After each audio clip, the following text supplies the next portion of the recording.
मेरे प्यारे दोस्त, आप लोगों ने यह कहावत ज़रूर सुना होगा कि पर उपदेश कुशल बहु तेरे, यानी कि दूसरे लोगों को उपदेश देना सरल होता है। मनुष्य को अपने जीवन में इस बात का हमेशा ध्यान रखना चाहिए कि दूसरे लोगों को उपदेश देना सरल है, लेकिन खुद को अमल करना बड़ा मुश्किल होता है। और मनुष्य को अपने जीवन में खुद को अमल करना चाहिए। यदि खुद को अमल नहीं कर रहे हैं तो आप दूसरों को क्या उपदेश दे सकते हैं। तो इसलिए इस बात का हमेशा ध्यान रखते हुए और मनुष्य को खुद पर अमल करना चाहिए। जो काम आप खुद नहीं कर पा रहे हैं, आप दूसरों को उपदेश देकर क्या करेंगे। दूसरों लोगों को उपदेश देना तो सरल है, लेकिन खुद पर अमल करना मुश्किल होता है। इसलिए मनुष्य को अपने जीवन में इस बात का हमेशा ध्यान रखना चाहिए कि उसे खुद पर अमल करना चाहिए। बड़े बड़े महापुरुषों ने अपने जीवन में जो खुद पर अमल किया, वही दूसरे लोगों को भी उपदेश दिया।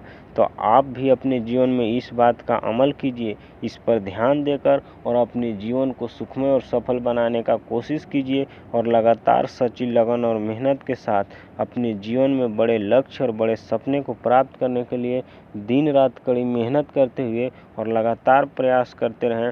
और अपने जीवन में बड़ा लक्ष्य और बड़ा सपना चुनकर उस लक्ष्य और उस सपने को पूर्ण करने के लिए दिन रात सच्ची लगन और मेहनत के साथ कर्तव्यनिष्ठ होकर और कर्म करते रहें। और अपने जीवन में हमेशा कर्तव्य पथ पर आगे बढ़ते हुए और अपने जीवन को सुखमय और सफल बनाने का कोशिश करें।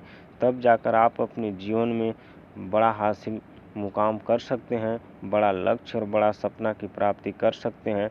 बड़े बड़े महापुरुषों ने अपने जीवन में इस बात का अमल करते हुए और अपने जीवन को सुखमय और सफल बनाया।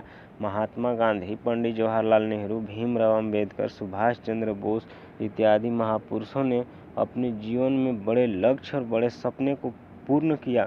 उन लोगों ने अपने देश भारत को आज़ाद करने के लिए सच्ची लगन और मेहनत के साथ लगातार प्रयास किया और हमारा देश भारत को आज़ाद किया। तो अपने लक्ष्य और सपने को प्राप्त करने के लिए बहुत बड़ा संघर्ष करना पड़ता है। संघर्ष से कभी भी पीछे नहीं हटना चाहिए। अपने जीवन में अपने लक्ष्य और सपने को प्राप्त करने के लिए लगातार प्रयास करते रहना चाहिए।